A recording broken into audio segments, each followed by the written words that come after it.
Hey, what's up, everybody? So, I'm actually with another review.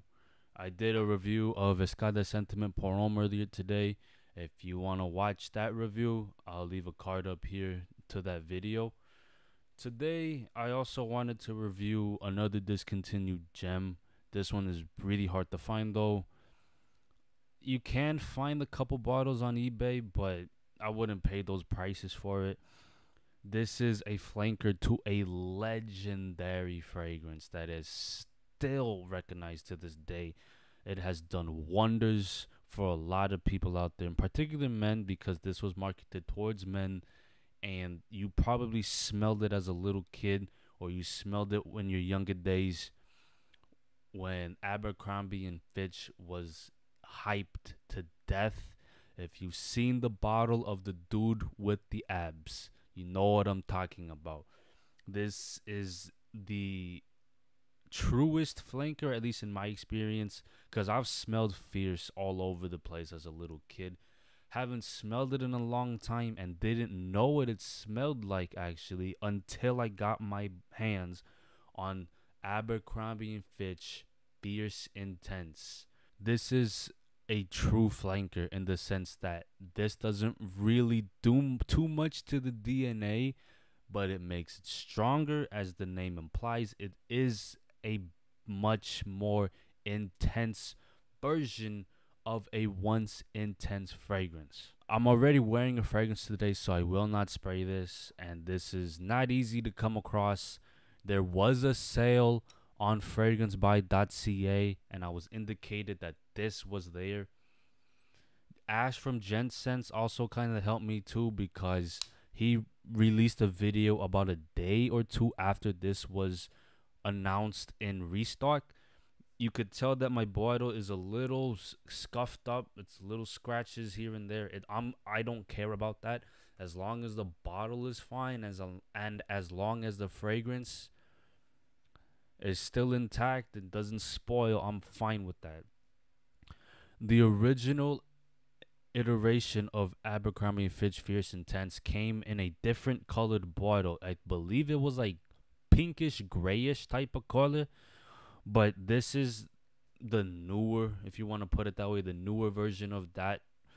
Even though it's discontinued now, you cannot find that at your Macy's, your Barney's, your Dillard's, your Neiman Marcus's. You're not gonna be able to find it, your Nordstrom.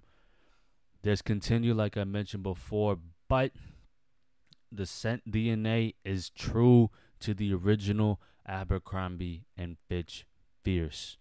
Lots of fragrances have tried to do their twist on the DNA. Your Mont Blanc Legend flank, I forget what flanker it is. Your Parfum de Marly Percival.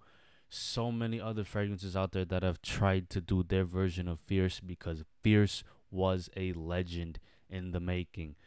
It was released 20 years ago.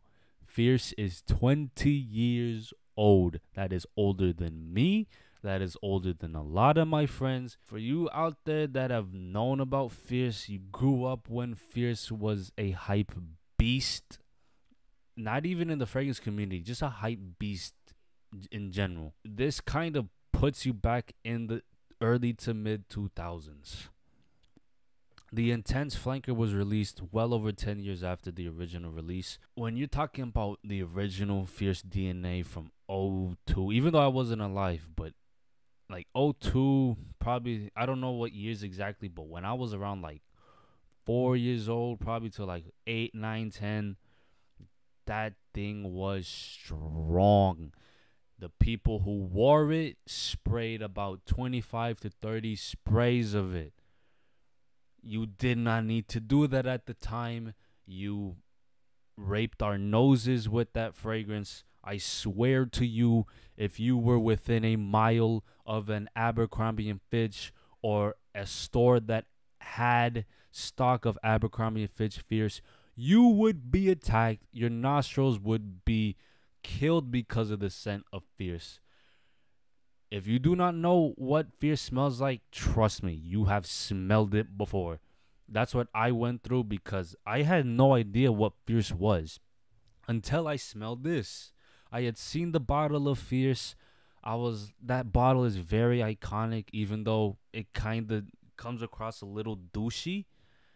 And the scent itself, numerous people have mentioned it. It comes across as a douche type of smell. To an extent, I guess it just depends on who you've been around, who's worn the fragrance before, because you make scent memories like that. But in all honesty, this is not a bad smell at all. 20 years later, still being replicated. Other companies are still trying to replicate this thing. Fierce is so good now that I'm a little worried about Abercrombie and Fitch First Instinct and the whole line, because they got some pretty good scents out there, and in my opinion, I actually do prefer the First Instinct line to the Fierce line. I will get into that in a different video. I'll review whatever First Instinct fragrances I have. I need to acquire the other two that I'm missing. Let me talk about the scent profile that this is known for and that a lot of people are trying to replicate. This is musky. Not the same musk used in Dante Bra, which I reviewed yesterday. I don't know when this video is releasing, but when I shot the video, I reviewed Dante Bra the day before this one. So this is not the same vein as that. This is far more casual, I wouldn't call it inferior, but the quality in Dante Bra is much, much higher. This is all about the musk, a little bit of watery notes. I don't get too much of it, but a slight touch. This is basically fresh and clean. I wouldn't say started, because that really started with like your Cool Water, your Green Irish Tweeds, your L'Odyssée, your Aqua de Jo. But this kind of put that on the mainstream market for the younger crowd back in the day. If you were younger back then, like a teenager, you worked your job or whatever, you probably had a bottle of Aqua de Jo, maybe Issey Miyake Pour Homme.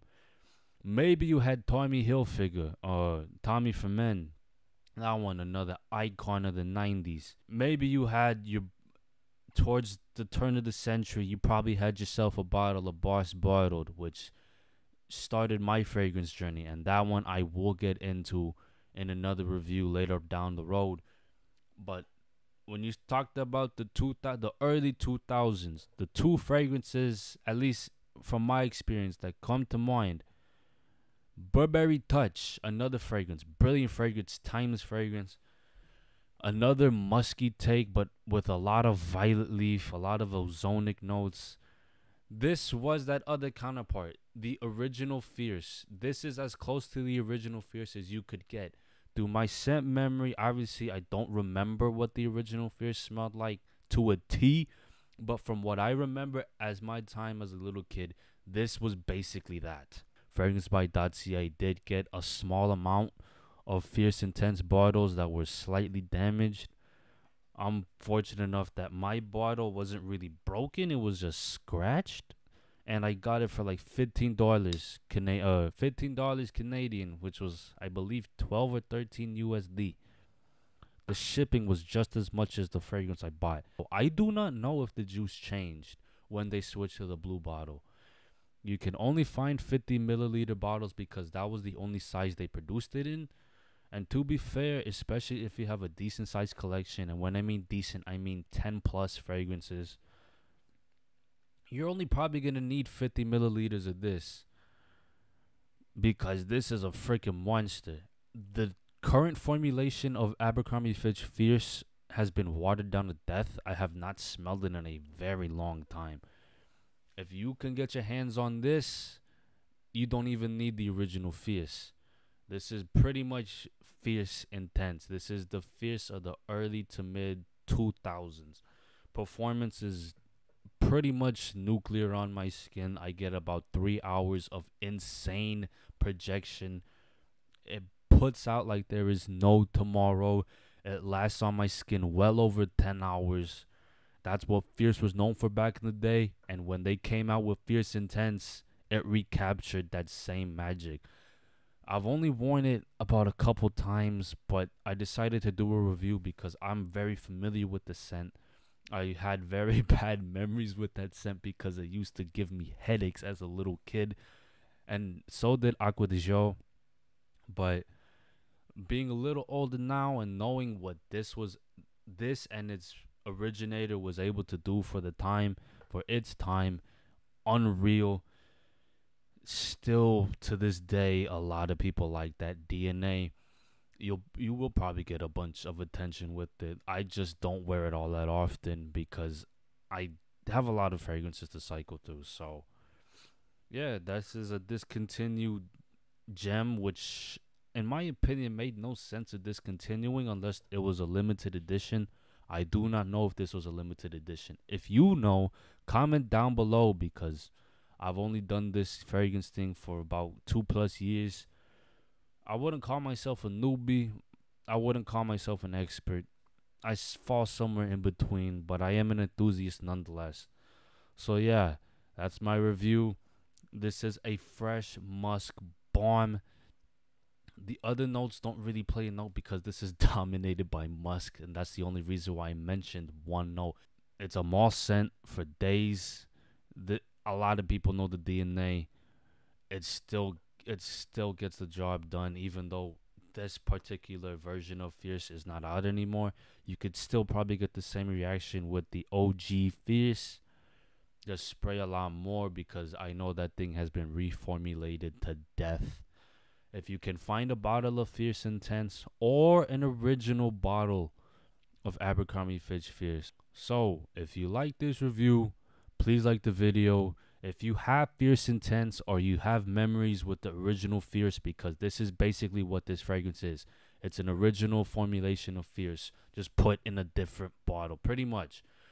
There's like a note of hay or wheat. It's not really there. That's just a marketing thing, in my opinion.